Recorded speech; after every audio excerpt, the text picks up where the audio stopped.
Em seguida, na linha 11, eu estou fazendo o somatório para a gente calcular a média usando cada elemento do array.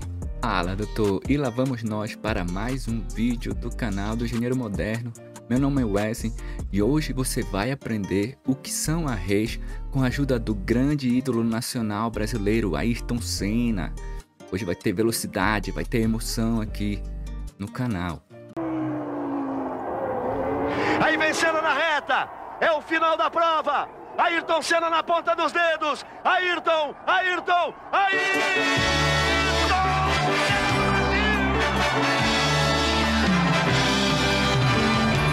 Ayrton Senna do Brasil! Ele pega a bandeira, repete o ritual.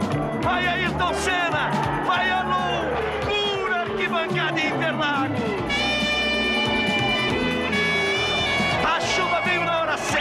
Já te convido a se inscrever, compartilhar esse vídeo e curtir também, fazer todo aquele pacote completo para fortalecer a nossa comunidade. Se você tiver alguma dúvida, algum comentário, pode escrever aqui embaixo que eu vou ter o maior prazer de responder. Como eu falei, hoje nós vamos aprender o que são arrays com a ajuda do grande ídolo nacional Ayrton Senna, que foi um dos maiores pilotos da Fórmula 1. Você pode ver aqui nesse site informações sobre ele. Para quem não conheceu pessoalmente, né? Se você tem uma idade mais jovem do que a maioria aqui do canal, a minha, por exemplo, já comecei a programar há bastante tempo. Eu lembro que nos domingos de manhã, juntamente com meu pai, nós assistíamos corrida de Fórmula 1. Era um compromisso semanal que nós tínhamos. Era muita emoção assistir as corridas com Ayrton Senna, a alegria que ele trazia para o povo brasileiro, que no momento passava por uma crise muito grande financeira, e ele conseguia trazer esperança de dias melhores para a população. Foi muito triste também lembrar do dia fatal que ele sofreu o acidente e acabou falecendo em uma própria corrida, fazendo aquilo que ele mais ama. Se a gente parar para pensar nisso. Aqui nesse site a gente consegue observar alguns números sobre a carreira de Ayrton Senna. Aqui ó, último campeonato que ele participou em 94, Campeonato Mundial de Fórmula 1, que ele estava correndo pela Williams. Em 93 também, não sabia desse detalhe aqui, mas ele participou de um outro campeonato que não era Fórmula 1. Aqui temos também quando ele correu pela McLaren, sendo que nesse ano de 93 ele chegou em segundo lugar, colocação geral, fazendo 73 pontos. 92 em quarto lugar. Em 91 ele foi campeão, em 90 também ele foi campeão pela McLaren. E em 88 também foi campeão pela McLaren, que estão o tricampeonato que ele conseguiu na Fórmula 1. E aqui embaixo, se a gente for, tem vários outras categorias que ele participou. Aqui mais embaixo a gente tem também alguns números detalhados. E, inclusive nós vamos usar esses números aqui para mostrar como exemplo a gente poderia utilizar essa estrutura de arrays para manipular esses dados, essas informações. Aí você vai entender para que serve arrays. Nós vamos ver também aqui nesse vídeo uma definição clara para você compreender de uma vez por todas. Vamos ver como declarar e inicializar arrays. Só que, diferente dos outros vídeos que eu usei a linguagem de programação Python, nesse vídeo nós vamos usar a linguagem C++, porque Python não possui arrays de forma nativa. Dá até para fazer, simular ali a utilização de arrays, mas isso é assunto para um outro vídeo. De forma nativa, C++ oferece isso pra gente, então nós vamos utilizar a linguagem C++. Inclusive, eu já até falei aqui em outro vídeo que linguagem boa é a linguagem que resolve seus problemas. Então, o C++ consegue resolver esse problema aqui pra gente, para poder explicar para vocês esse conceito tão importante, tão fundamental na área da computação, que é a utilização de arrays. E no final, então, eu vou mostrar um exemplo, baseado aqui nas conquistas de Ayrton Senna, como nós podemos utilizar a REI para resolver algum problema, para resolver algum algoritmo. Então, começando, é importante a gente esclarecer de fato o que são arrays. Arrays são uma coleção de variáveis armazenadas em memória de forma contínua, que são definidas em um único tipo de dados. Vou repetir aqui para você, para ficar mais claro. Arrays são coleções de variáveis do mesmo tipo que são armazenados de forma contínua na memória do seu computador. Então, se você tiver algum problema que precise armazenar sequências de números, listas de telefone, listas de contatos, por exemplo, uma a coleção, um conjunto de dados sobre pacientes, provavelmente você vai utilizar a Arrays para implementar essa solução. O que que o Array oferece para o desenvolvedor, né, para quem está implementando essa funcionalidade? É, o grande, um grande destaque que a gente pode frisar é que o Arrays nos permite acessar o, os elementos através de um índice. Isso nos deixa capaz de organizar o nosso código de uma maneira mais inteligente. Porque ao invés, por exemplo, de nós criarmos uma variável para cada informação que nós queremos armazenar na memória, a gente cria um único array e nós podemos manipular esse array através desses índices para evitar de ficar criando variáveis, eh, variáveis desnecessárias. Uma outra forma de ver arrays, fazendo uma analogia com a matemática, é pensar em vetores. Então, os vetores que nós possuímos ali na matemática, que armazenam uma sequência de valores, também pode ser visto como arrays, né? Só que na computação a gente tem essa percepção de que array, na verdade, é uma posição na memória e armazena valores. Outro ponto importante que eu já até comentei aqui, que essa posição, esse espaço na memória reservado para o array é um espaço contíguo, ou seja, ele tem o início e o fim bem determinado na memória da nossa máquina. Além disso, ele tem um tamanho pré-definido. Isso aqui é muito importante a gente entender, porque se a gente ultrapassar os limites, acontecer algum problema, pode acontecer alguma anomalia. Nessa imagem que você vê aqui embaixo, você vê um esquema da declaração de um array de forma visual, para você compreender isso que eu acabei de explicar para você, como a gente pode observar o array como um vetor, né, de dados. Então, o array aqui, nesse exemplo, o nome desse array é A. Chamei de A para simplificar aqui o entendimento. Você vê aqui em azul, nessa parte, os índices de cada posição do elemento. E aqui dentro você vê o valor. Então, o índice 0 do array A possui valor de 45. Isso está mostrando aqui, explicando, né, o que significa essa figura para você. Então, A é o nome do array. Esses números aqui são os índices, são numerados sequencialmente. E o nome de cada elemento pode ser chamado A0, ou A1, A2, A3, A4, ou A índice 0, A índice 1, A índice 2. A gente nomeia cada elemento através de seu índice. E olha, é importante, muito importante também identificar que a contagem inicia por 0. E isso é um erro muito comum para programadores iniciantes e podem começar, talvez, pensar que comece pelo número 1, mas na verdade o índice de um array, na maioria das linguagens, começa com o índice 0.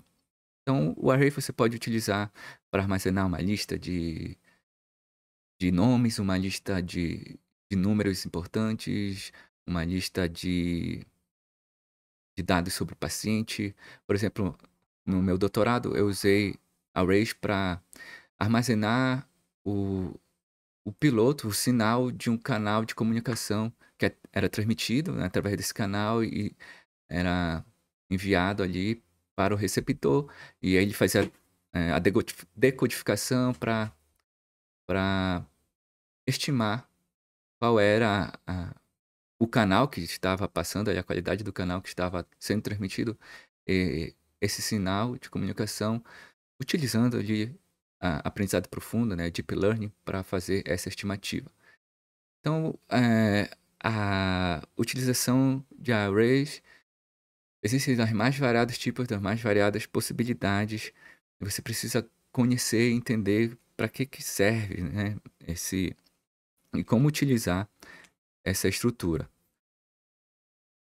Para a gente declarar um array na linguagem de programação C++, a gente utiliza o tipo desse array, ele vai armazenar um tipo específico, né? Cada elemento desse array vai possuir um tipo específico, então por isso você precisa identificar qual é o tipo.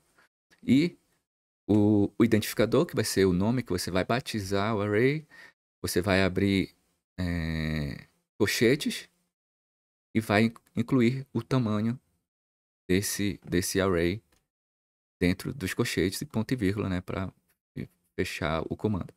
Então essa é a declaração básica aqui de como você cria um array na linguagem C++.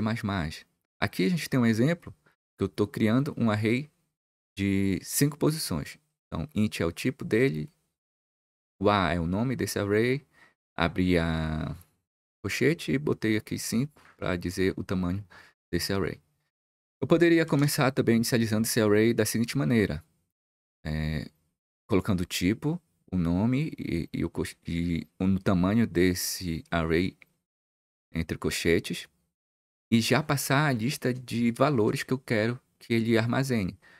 Por exemplo, nessa figura que você vê aqui, é a mesma declaração que eu faço aqui nessa linha. Então, na posição 0 eu tenho 45, na posição 1 eu tenho o elemento 6, na posição 0 eu tenho o elemento... Na posição 2 eu tenho o elemento 0, na posição 3 o 72, na posição 4 o 89. Aí a gente pode fazer, né, a utilização e manipulação dessa estrutura no nosso código. Aqui nesse outro exemplo, eu tenho a variável a recebendo o valor que está contido no elemento A3 do meu array, que nesse caso seria 72. Nesse outro caso, eu estou atualizando o valor do meu array na posição 2, no índice 2 dele, alterando o valor que antigamente estava 0, como você vê aqui nesse exemplo, e agora ele passa a ser o valor 5.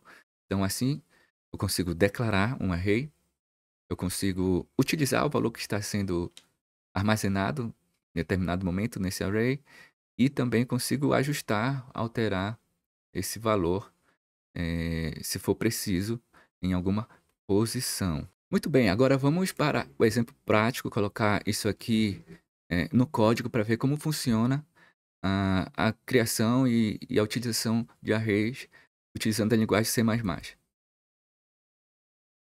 Tem um exercício aqui, considerando o exemplo que nós vimos no início do vídeo sobre as vitórias de Ayrton Senna. Eu peguei aqui, ó, vamos ver o seguinte, qual vai ser o exercício que nós vamos fazer. Dado um array com uma sequência de vitórias por temporada de Ayrton Senna, na Fórmula 1, encontrar a média, o maior e o menor item, né, dessa sequência de vitórias. Eu trouxe aqui, então, o código pronto já para agilizar o nosso entendimento, que é o objetivo desse vídeo é fazer você compreender como funcionam os arrays, para que serve e como utilizar no seu dia a dia. Na linha 5, nós estamos chamando a biblioteca IOString, que vai ser usada para imprimir fluxo de dados no terminal. Na linha 6, eu estou especificando o namespace std para a gente não precisar ter que nomear esse namespace toda vez que a gente utilizar a função cout. Das linhas 8 a 14, você pode observar aqui, eu estou criando uma função para calcular a média do meu array do meu vetor de entrada. No caso, eu coloquei na variável array e também passei aqui, com outro segundo parâmetro dessa função, o número de linhas, para a gente poder calcular quantas vezes vai ser verificado, vai fazer a somatório dos valores do array. Então, ó, é interessante notar a utilização do array aqui na linha 11. Na linha 10, eu estou fazendo um laço de repetição que varia de 0 até o número de linhas no meu array. Em seguida, na linha 11, eu estou fazendo o somatório para a gente calcular a média usando cada elemento do array. Se você observar, eu estou passando aqui o índice de acordo com o índice do meu laço. Então, o laço vai variando aqui o índice, eu vou passando como argumento aqui para o índice do array. E assim eu vou fazendo o somatório dele, de cada elemento. Aí, no final, depois que eu fizer esse somatório, eu pego esse somatório e divido pelo número de linhas para encontrar a média. Nessa outra função, eu tô verificando qual foi o número máximo de vitórias e ele conseguiu por temporada. Então, eu faço a mesma lógica aqui. Eu vou fazer uma varredura com base no número de linhas desse array e faço aqui uma verificação se o valor do array na posição i é maior que um número máximo, que no início vai ser -1. Se for positiva essa verificação,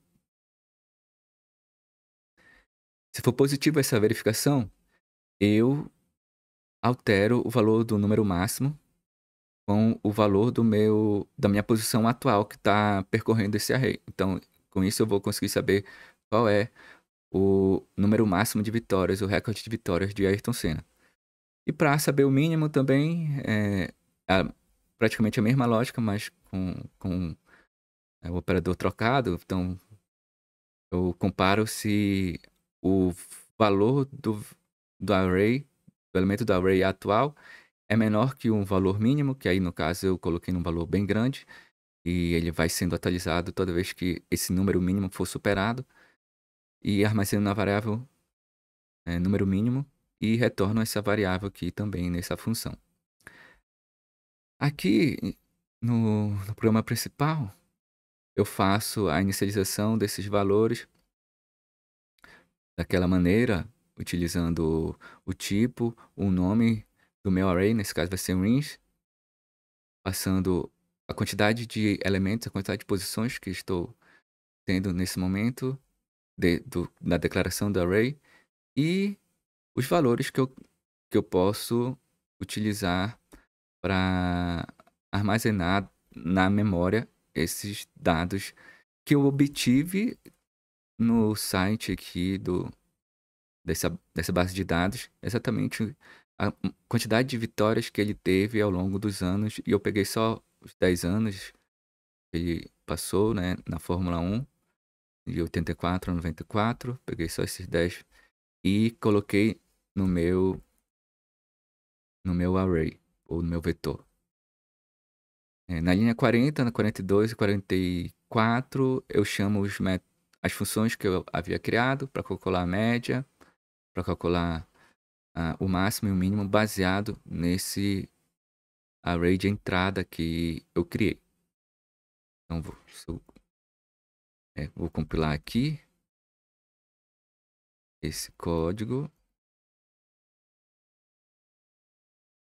e executar para ver os valores.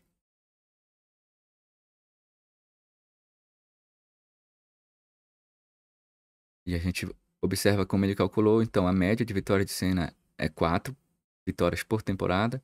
O recorde de vitórias de Senna é 8 em uma única temporada. E o menor número, que foi a última temporada que ele infelizmente faleceu, não teve nenhuma vitória. Claro que eu estou contando só a vitória, mas tem outros dados que a gente poderia acrescentar aqui também, como o número de pole positions, o número de pódios que ele fez. Eu peguei só mesmo o número de vitórias para exemplificar a utilização de arrays como a gente pode utilizar no nosso código. Então é importante você entender que os arrays são uma coleção de variáveis. Então, ao invés de colocar uma variável para o ano de 94, para o ano de 93, de 92, 90 e assim por diante, eu coloquei apenas um array, uma coleção de variáveis para armazenar esses valores. Nós vimos no vídeo de hoje como utilizar arrays, como declarar arrays, a importância, né, de compreender os conceitos e como nós podemos utilizar ele no nosso código. Espero que você tenha gostado desse vídeo.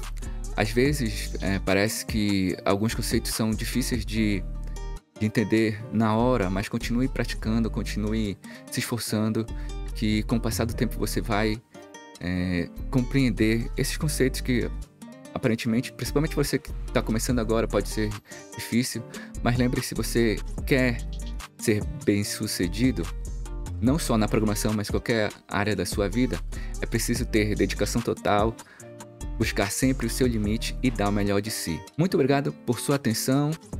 Eu vou deixar como exercício para você alguns exemplos que eu tenho lá no repositório. Vou deixar o link aqui embaixo para você acessar e fazer exercícios sobre arrays, se você estiver precisando compreender um pouco mais. Dá uma conferida lá. Eu te vejo no próximo vídeo.